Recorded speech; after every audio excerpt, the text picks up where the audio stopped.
From Montgomery to Hill, Green County and Perry, it's Portia taking on the black belt, and she ain't scared. Marengo County, something county, real cops and barber, interviewing everybody, sister, brothers, and mamas. It's Portia.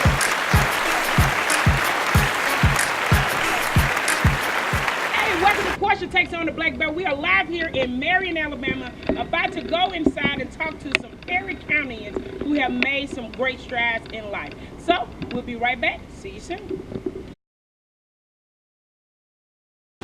I can inspire the young person that feels like because of your situation or your circumstances, you can make it. It was evident today that about 50 of us from Perry County have earned doctorate degrees and other terminal degrees or even MD degrees in different areas. So I can say you will never let your circumstances prevent you from excelling. We often hear that education unlocks the door. I think education is the door, and you want to walk through that door. I take great pride in being a product of Perry County. And let me give you some examples. When I went to the movie to see Selma, it was a feeling of joy. It was a feeling of almost heartache because of what my people endured. As I was watching the movie, and especially the scene where Jimmie Lee Jackson was shot, I could not contain myself.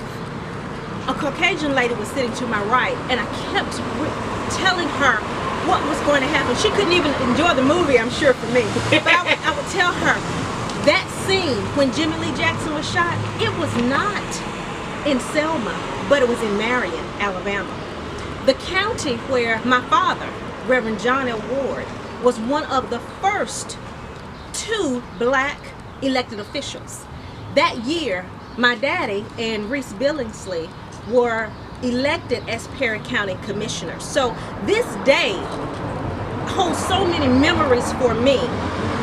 Being the 52nd annual commemoration of what happened that day that Jimmie Lee Jackson was shot, I can remember as a child coming to Marion every year to the Jimmie Lee Jackson Memorial, and I looked forward to that. As I was driving here today with my husband and my mother, she's told the story again of that night that Jimmie Lee Jackson was shot.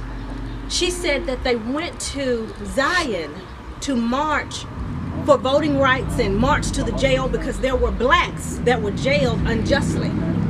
And that night, the men decided that the ladies would not go out and march.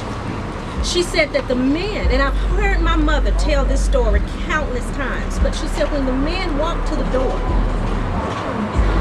the streets were lined with police and state troopers, and when the men got out, they started beating them, and they ran back in the church, all bloody from the billy clubs and whatever else that they had.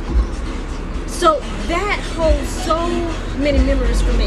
You know, today I see this as we, the 50 or so of us that were honored here today, that have excelled in education in other areas, I see that we are the hidden figures of Perry County. Wow. And I want to say to Perry County, my home, thank you for that.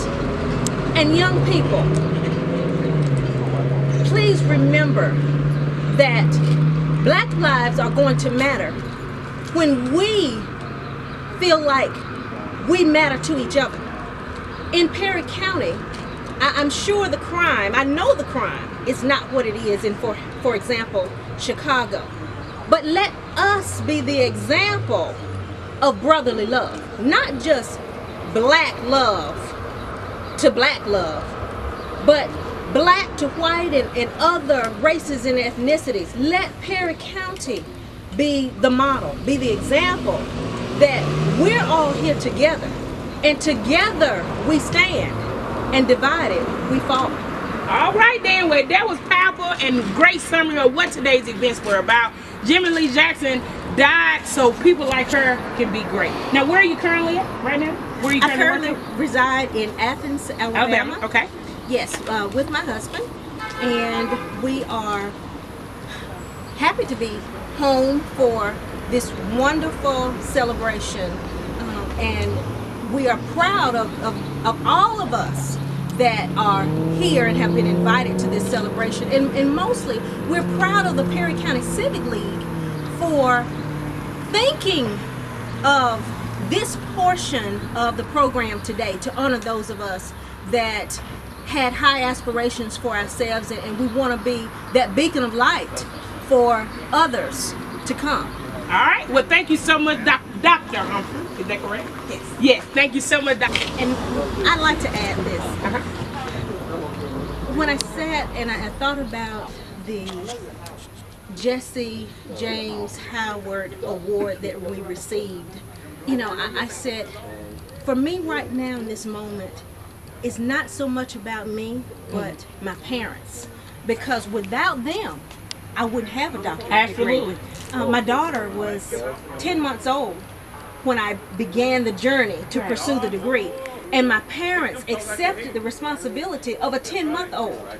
You know, she took her first steps during that summer. I was there, but they cared for her, they loved her, they nurtured her, and they supported me. As a writer, I am the author or co-author of Too Freaking Comfortable with Social Media, Risky Behavior Around the Clock. Yeah. And that book was written for tweens, teens, and young adults because our children are too comfortable with social media. They cyberbully, they sex, etc. But going back to my parents, they supported me every step of the way. My mother was one of the editors in the book. Wow. So I have a strong family foundation. I'm just so blessed that my parents are still alive. Yes, you are blessed. And we're a unit. Yes. We are a unit. And thank you, Portia. I remember Portia when she was a little girl. She didn't remember me, but it's so good to see you. And I want to interview you again next time you're in this area for your book. And we'll have a special segment just for you for your book. But I'll make sure I find it, put it up, so while you're talking about it, they'll be able to see what you've done. Is that okay? Yes. Thank you so much. And thank you guys. We'll be right back.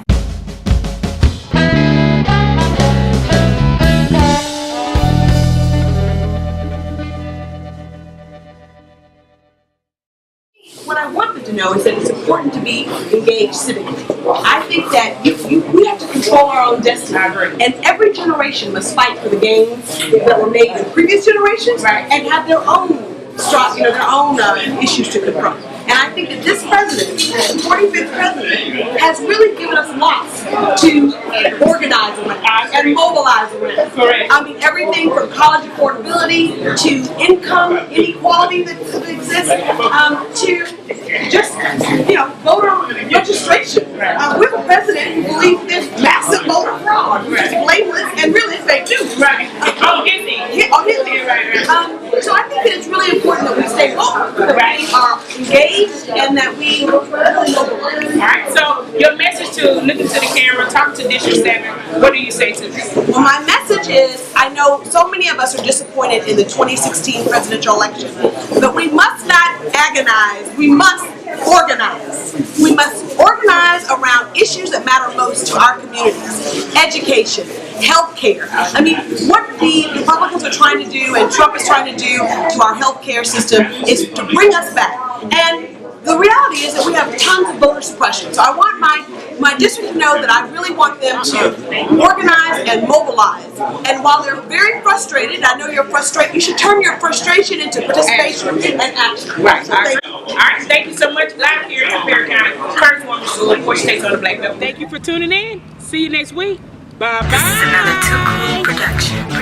Well, the kingdom is my business, but now this right here is personal. Kingdom is my